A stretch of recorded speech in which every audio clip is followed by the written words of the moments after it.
నమస్తే, welcome to reflection news. నేను శర్మ. మొత్తానికి నక్సలిజం పూర్తిగా లేకుండా నిర్మూలన అయినట్టుగా కేంద్ర ప్రభుత్వం ప్రకటించింది. ఖగార్ అనే ఒక బెటాలియన్ తోటి యుద్ధం చేయించి చాలామంది అధినేతలను, మావోయిస్టులో కీలక పాత్ర ఉన్నటువంటి వాళ్ళని అందరినీ కూడా కథం పట్టారు.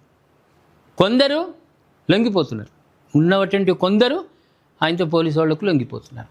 ఇక్కడ 42 మంది మావోయిస్టులు లొంగిపోయినరు. కీలకమైన వ్యాఖ్యలు చేసిండట తెలంగాణ డీజీపీ. ఏం చేసిండు? తెలంగాణలో మావోయిస్టుల కార్యకలాపాలు క్రమంగా తగ్గుముఖం పడుతుండగా తాజాగా భారీ సంఖ్యలో మావోయిస్టులు పోలీసులు ఎదుట లొంగిపోయారు.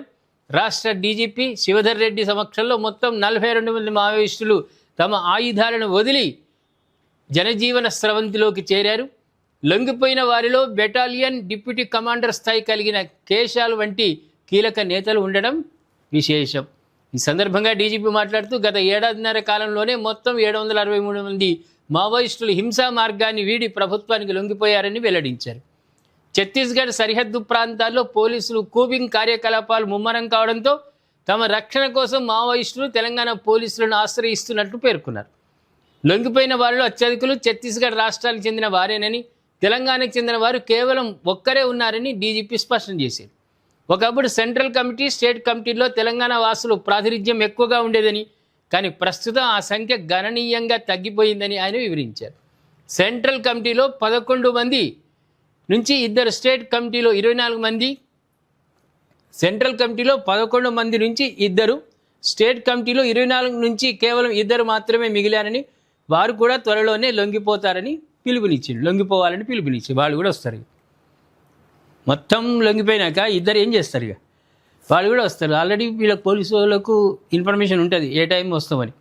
లొంగిపోయిన 42 మందికి పునరావాస ప్యాకేజీ కింద 1,93,00,000 నగదును అందజేయడంతో పాటు ముఖ్యమంత్రి ఆదేశాల మేరకు వారికి ప్రత్యేక ఆరోగ్య కార్డులు కూడా జారీ చేయనున్నట్లు డీజీపీ వెల్లడించారు. ప్రభుత్వం కల్పిస్తున్న పునరావాస అవకాశాలను అందిపుచ్చుకొని అడవి బాట పట్టిన వారంతా తిరిగి రావాలని పోలీసులు విజ్ఞప్తి చేస్తారు. ఎవరన్నా ఒకళ్ళు అక్కడక్కడ ఉంటే వాళ్ళు కూడా వచ్చి లొంగిపోవాలి. ప్రతి హెడ్ ముఖ్య నాయకులకు ఉంటాయి కొన్ని రివార్డులు. వీళ్ళు పోలీసు వాళ్ళు చంపినా పోలీసు వాళ్ళకి ఇస్తారు, లేదు లొంగిపోయినా కూడా వాళ్ళకు పునరావాసం కల్పించడానికి ఇస్తారు. కాబట్టి ఇప్పుడు మావోయిస్టులుగా ఉండి సాధించింది ఏమీ లేదు, మొత్తం తుడిచిపెట్టుకుపోయింది. కాబట్టి ఎవరైనా అక్కడక్కడ మిగిలి ఉంటే మాత్రం వాళ్ళు కూడా లొంగిపోయి పోలీసు వాళ్ళకు పునరావాసం, ఏదైనా కుటుంబంతో ఉండి ఏదైనా పునరావాసం ఏర్పాటు చేసుకున్నది ఉత్తమమైనటువంటి మార్గం. ఈ రోజుల్లో ఒక టార్గెట్గా కేంద్ర ప్రభుత్వం ముందుకు పోయింది. ఒకప్పుడు నక్సలిజం వేరు, అది పక్కదారి పట్టింది. హింసాయుత చర్యలకు దిగుతున్నటువంటి వేళ కేంద్ర ప్రభుత్వం పగడ్బందీ చర్యలతోటి, రాష్ట్ర ప్రభుత్వ సహకారాలతోటి ఛత్తీస్గఢ్లో ఖగార్ అనే పేరుతోటి యుద్ధం ప్రకటించి వేలాది మందిని చంపి పడేసింది. దాంతో ఉన్నటువంటి వాళ్ళకి ఏం ప్రయోజనం లేదు. ఇక వాళ్ళకి అధినాయకులు మొత్తం బెటాలియన్ 100 మంది చచ్చిపోయినాక ఉన్నోళ్ళు ఏం చేస్తారు? కనీసం ప్రభుత్వం దగ్గర లొంగిపోతే, పోలీసు వాళ్ళ దగ్గర లొంగిపోతే వాళ్ళకి ఇచ్చినటువంటి సహాయంతో, ప్రభుత్వం ఇచ్చిన సహాయంతో బతకొచ్చు కదా. ఏదో ఒక షాపో హోటలో వాళ్ళకి ఏది ఇష్టం ఉంటే అది పెట్టుకొని జనజీవన స్రవంతిలో బతకొచ్చు కదా.